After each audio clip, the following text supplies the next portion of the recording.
Bonjour, une belle semaine qui s'annonce devant et je commence tout de suite par un petit verset, Philippiens 4, verset 13, je puis tout par celui qui me fortifie. Un tout petit verset, le verset à apprendre par cœur cette semaine, Philippiens 4, verset 13, je puis tout par celui qui me fortifie.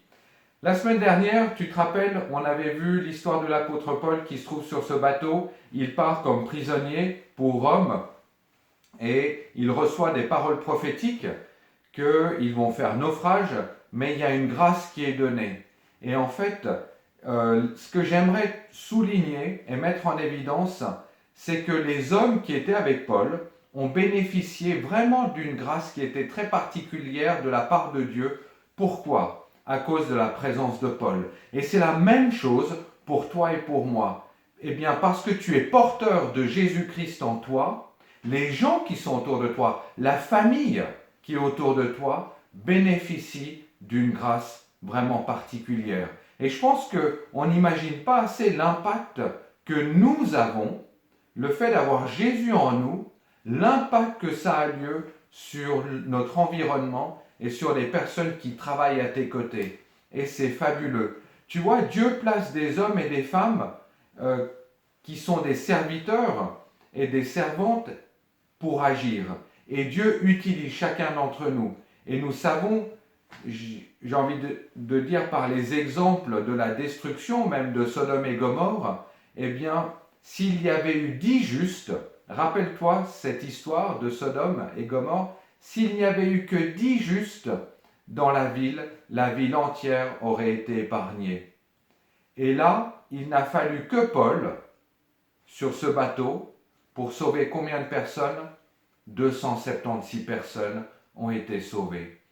Il n'y avait qu'une seule personne qui avait la foi, qui avait sa vie ancrée en Christ, et rien qu'à cause d'une personne, 276 personnes ont été sauvées. Et ça t'indique véritablement la force de la présence de Dieu dans la vie de quelqu'un et de quelle manière servir Dieu est quelque chose de fantastique. Et c'est tout à fait pratique et d'une manière toute simple, simplement parce que tu es porteur, non pas d'un virus, mais d'un magnifique virus qui s'appelle Jésus-Christ. Verset 26. Verset 26, dans Acte 27, il est dit que tout à coup, eh bien Paul dit, nous allons échouer sur une île. Alors qu'ils sont en pleine tempête, alors mets-toi un peu dans la peau de ce qui est en train de se passer. Hein. Là, on est assis confortablement assis dans notre fauteuil avec petit croissant peut-être et le café, jus d'orange, tout va bien. Non, non, là, c'est la pleine tempête. Ça bouge de partout, il y a du vent, ça gronde et les vagues sont immenses. Et Paul, alors que ça gronde de partout, il est en train de dire, nous allons échouer sur une île. C'est fabuleux. C'est une nouvelle prophétie que Paul est en train de donner de façon toute pratique. Et ça nous montre à quel point eh bien, Paul, au milieu de cette tempête, vit dans un flot continu d'informations qui lui viennent. Un flot continu de révélations prophétiques. Et que les prophéties vécues dans l'Église des premiers temps n'étaient pas seulement pour des choses extrêmement importantes ou fantastiques, mais également pour la vie pratique. Et Paul leur dit, voilà, nous allons échouer sur une île. Puis au verset 31, eh bien, Paul dit aux centeniers et aux soldats, si ces hommes ne restent pas dans le navire, vous ne pouvez être sauvés. Donc Paul dit aux centeniers et aux soldats, si ces hommes ne restent pas dans le navire, vous ne pouvez être sauvés. Donc de nouveau Paul est en train de prophétiser en disant, si ces hommes partent, vous ne serez pas sauvés. En pleine mer, en pleine tempête, on aurait tendance à dire, jetez ces hommes par-dessus bord, comme ça on allège le bateau et vous allez être sauvés. Et là c'est tout le contraire. Et Paul est de nouveau dans ce flot de révélation. Et il sait très bien qu'il faut qu'il mange, en fait, pour pouvoir parvenir au rivage.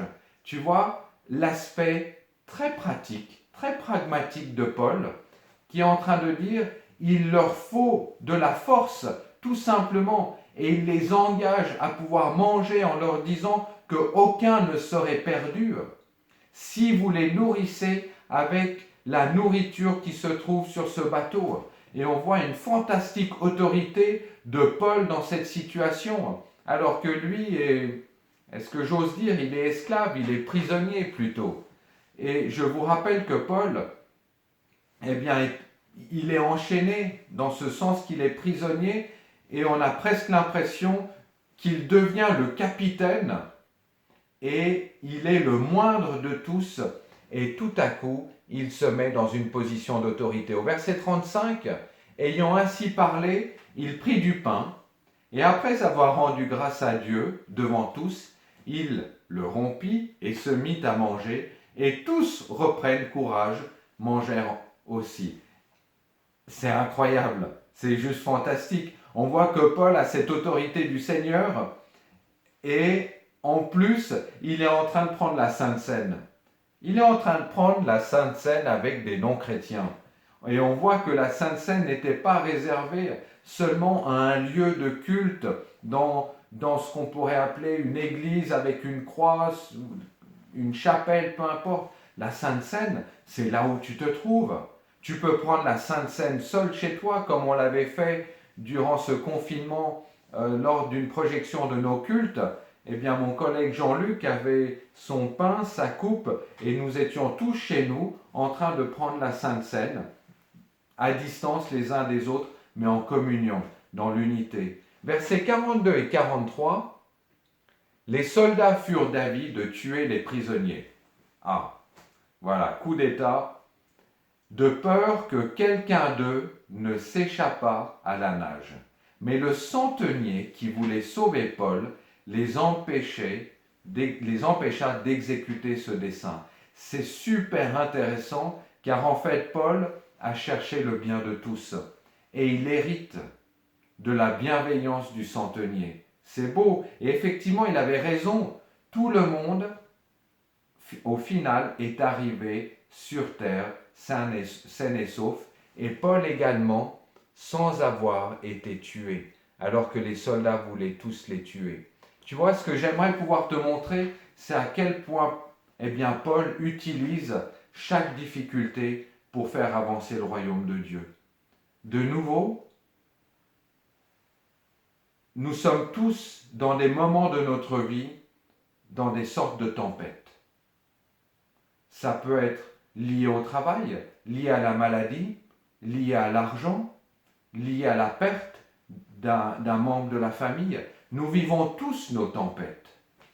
Et là, Paul utilise les circonstances pour faire avancer le royaume de Dieu.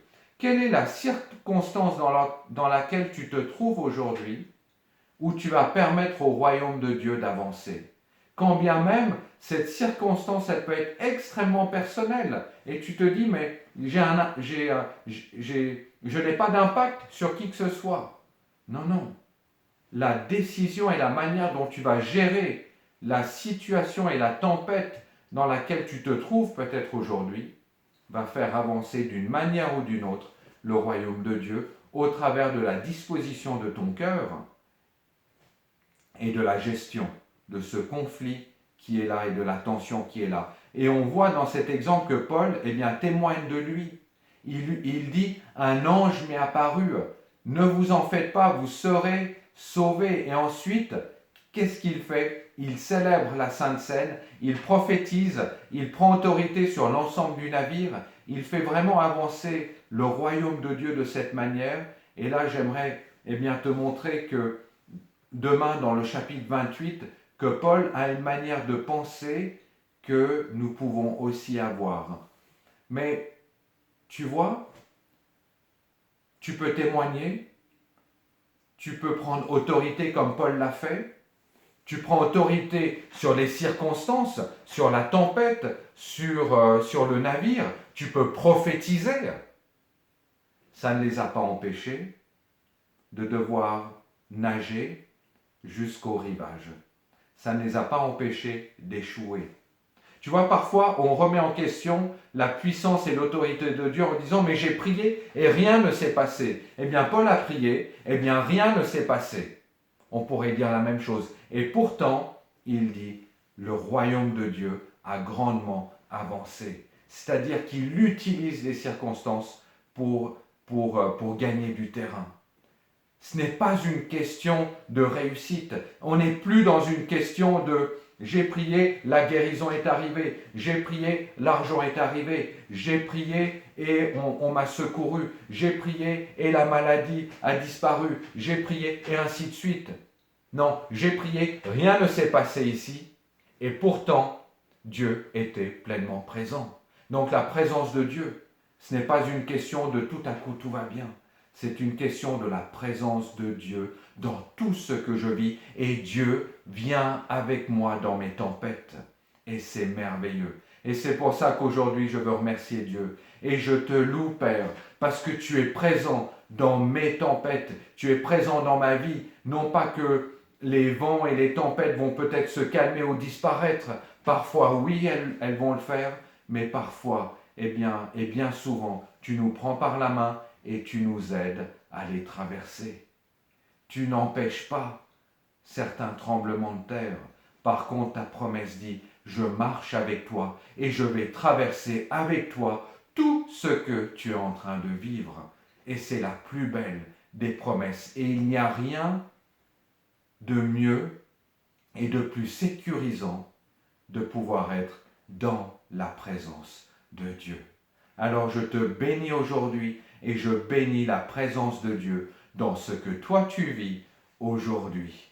Alors je te souhaite une bonne réflexion sur ce fin de chapitre d'Acte 27. À demain.